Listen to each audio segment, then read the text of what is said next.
All right, so we're talking about credit reports now. So credit reports are super, super, super, super, super important for your long-term financial stability. So in order to grow good credit, so the importance of good credit is when you go to buy a brand new car, they check your credit score. When you go to buy a house, they check your credit score. When you go to rent an apartment, they check your credit score. What a credit score does is it tells them how good of a borrower you are. So, for example, if Madison borrows $5 from me and Madison doesn't pay me back, then do I want to let Madison borrow $5 from me again? Probably not, because Madison didn't pay me back last time. Now, if Madison borrows $5 from me and then she pays me back the next day, then the next time she asks me for $5, I'll probably let her borrow $5 again, right? Okay, so that's kind of what a credit report does, is it tells companies, yeah, you're trustworthy, you will pay back the money that you owe. So your credit is your ability to obtain money, property, or services with the promise of repay. Your credit history is information that's included on this report about how well you pay your bills. So how trustworthy you are, okay? To establish good credit, you can use a credit card or a small loan.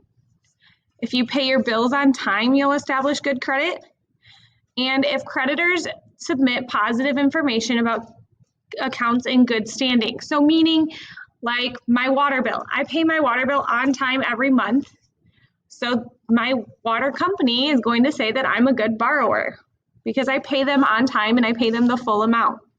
Same thing with my car payment. I pay my car payment. I actually pay more than what I'm supposed to.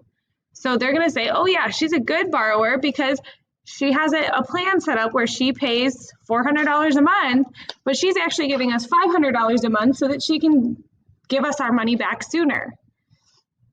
Okay, so ways to establish why it's important to establish positive credit history. You can get a good job. Okay. You can obtain a mortgage for a home. So when you go to buy a house, you have to get a mortgage for it because most people don't have $200,000 in cash to pay for a house, but you get a mortgage, a loan from a mortgage company, and that's how you pay for your house. And then you slowly pay off that loan, usually in 15 or 30 years, depending on what kind of loan you have. Okay. You get landlord approval for a home or an apartment. So again, if you're renting, they're going to look at how good of a payer you are. Do you pay on time? If you don't pay on time, they're probably not going to let you live in their apartment. Okay. You pay lower interest on money that you borrow. So your credit cards have lower interest rates.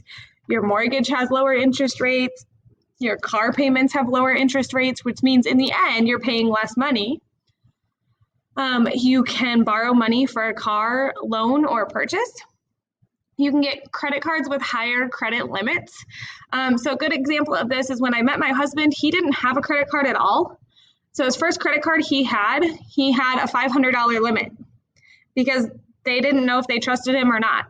Now, one of his credit cards, he has like a $10,000 limit. Does he ever spend that much? No. But if he wanted to, he could. And you can get loans for other large purchases. So if you purchase like a boat or a camper or things like that, or extra land or vacation house, you can get loans for those larger purchases. So it's super duper important to have a good credit scores. Credit scores go up to 800. So if you have a really, really, really good credit score, it's in the 700s. Okay, so that is always a goal, is to keep your credit score as high as you can.